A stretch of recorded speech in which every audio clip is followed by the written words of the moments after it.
Umuochibinagu Progressive Union.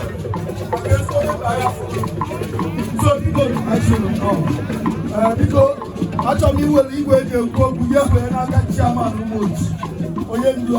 our leader.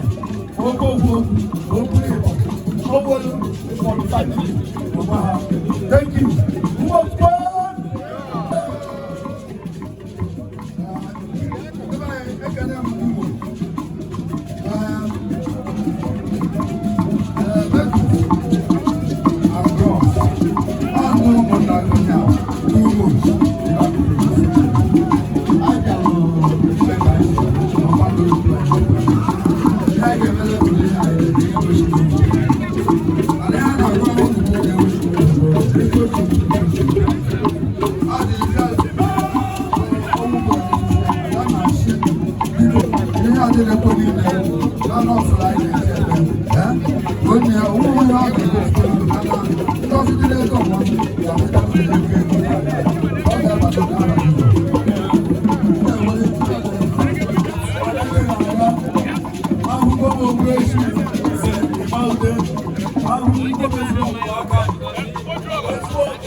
I'm one of the pioneers who got to Enugu.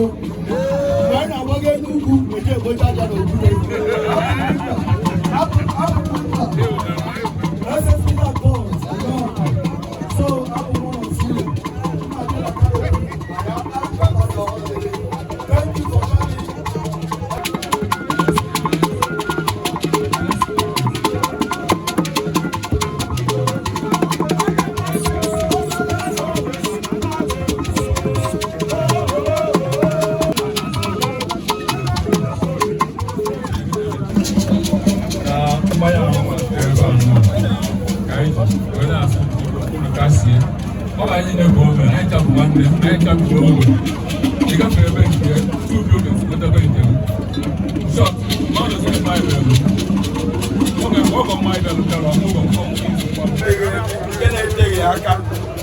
Lolo Josephine Eze we share ya pila ebe last year. Oh yeah, ụmụ ya ketelo obi dị ha mma mgbe ihe niile enwe gbasara mmesi after all ndị ụlọ ụka mana Josephine nọ ana nwaanyị na-ejesikwe Let's advance in the family. I'm a joke. I am here. Let's advance in the family.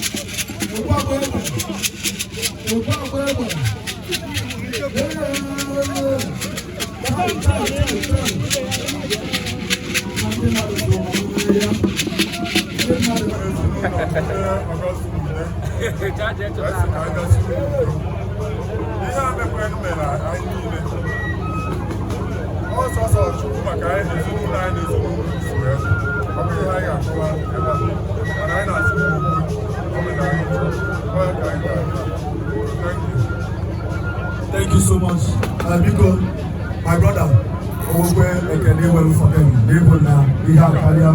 Ndị enyi Lolo Josephine Eze, papa ha bụ Augustine. Anyị na-ekene ụlọ eyi uche a ga-eji eri uche a wee malụ. Ezigbo enyi Lolo, anyị na-ekene ụlọ. Ọkwanụ famili ndị gọtara onwe ha kemgbe ụwa. Mana otu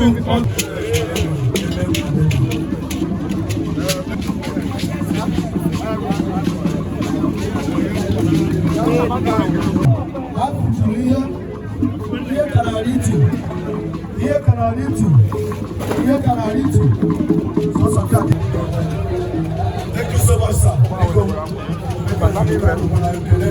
Thank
you.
Yes. I know the Gaya who is over. Where's the one thing?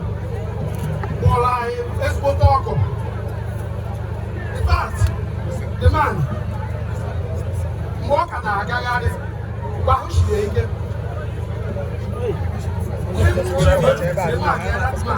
I'm not going to be young. Who will I go to matter? Now, over Mando, one of you, so I must be there. Look at them first look back around. No, back with them. Yes. All is for dog or line. Yeah, I got that. I will go out to go. I ain't Jack Old. Yeah, I ain't Jack Old. Oh, call your brother today. Look, I ain't sure. Don't. Thank you. Thank you for coming. Actually, when they go in here, when they go in there, yeah, I got all the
Thank you.